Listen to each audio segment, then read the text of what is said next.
मैं आपके माध्यम से कहना चाहता हूँ कि ये जो मामला है, ये अदालत का मामला है, विचाराधीन है। ये कोई सरकार का मामला नहीं है या हमारे पार्टी का कोई इसमें ये नहीं है। लेकिन बड़ी दुर्भाग्य की बात है कि जब भी ऐसी-ऐसी कार्रवाई जो इन लोगों के ऊपर होती है, तो ये सरकार को जो है वो बीच में लपेटने का प्रयास करते हैं, सरकार के ऊपर जो है वो दाग लगाने का प्रयास करते हैं। लेकिन मैं कहूँगा कि सरकार का इसमें कोई दखलंदाजी नहीं है। सरकार का यही कोशिश है कि भ्रष्टाचार ना हो और ये जो खनन माफिया का जो एक ग्रुप है जो पनप रहा है, उसके ऊपर लगाम कसी जाए। और खनन माफिया के ऊपर लगाम इसलिए कसी जाए क्योंकि ये खनन वहाँ किया जाता है जो हमारे लोगों की जो एक जीवन रेखा है।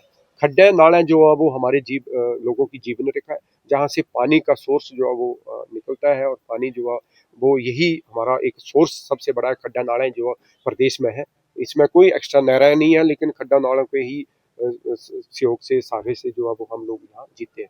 और वहाँ पे जो इतनी वैज्ञानिक तौर पे जो है वो खनन किया जाता है और जो नियम है उसको ताक पर लगाकर जो है वो खनन किया जाता है, उसी के तहत एक यहाँ पे कार्रवाई की माइनिंग विभाग और रेवेन्यू विभाग और पुलिस विभाग ने एक क्रशर के ऊपर कार्रवाई की थी, जो अवैध रूप से जो है वो वहाँ खनन किया जा रहा था।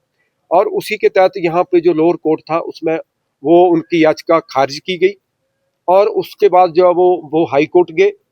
और इसमें ना तो सरकार हाई कोर्ट गई, ना तो पुलिस विभाग हाई कोर्ट गया। सिर्फ उन लोगों को हाई कोर्ट जाना पड़ा जो बड़े बड़े दावे करते थे, जनता के बीच में जाते थे कि हम समाज सेवक हैं। समाज सेवा कहाँ से कर रहे हैं? समाज सेवा आप अवैध खनन कर रहे हैं, उसके तहत जो आप दान इकट्ठा कर रहे हैं और लोगों में बांटने का काम कर रहे हैं और लोगों को कहते हैं कि हम तो बड़े दानवीर हैं।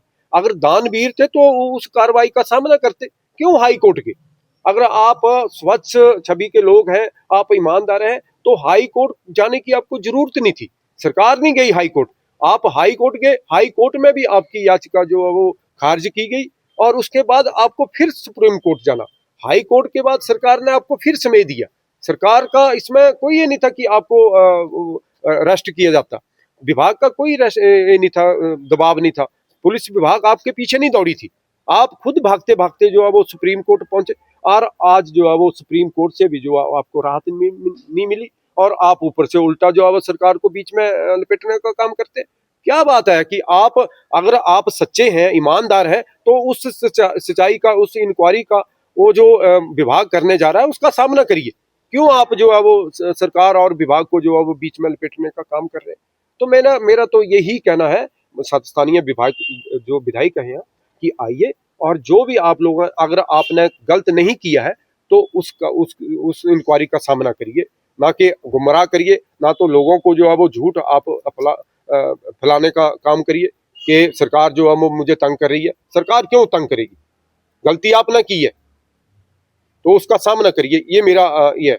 और दूसरा, मैं आपके माध्यम से आज माननीय मुख्यमंत्री ठाकुर सुखविंदर सिंह सुक्खू जी ने जो एक बहुत ऐतिहासिक जो बजट पेश किया, उसके लिए मैं हमीरपुर जिला की तरफ से माननीय मुख्यमंत्री जी का तहे दिल से धन्यवाद करता हूं कि जिन्होंने हमीरपुर जिला के लिए हमीरपुर कॉलेज में वो रोबोटिक सर्जरी हो, पैट स्कैन मशीन का जो किया और साथ में ही यहाँ पे शिक्षा के क्षेत्र में जो एक साइंस कॉलेज देने की घोषणा की है, उसके लिए 20 करोड़ का बजट का प्रावधान किया है। मेडिकल कॉलेज में कैंसर हॉस्पिटल बनाने के लिए 1000 करोड़ का जो प्रावधान किया, उसके लिए भी।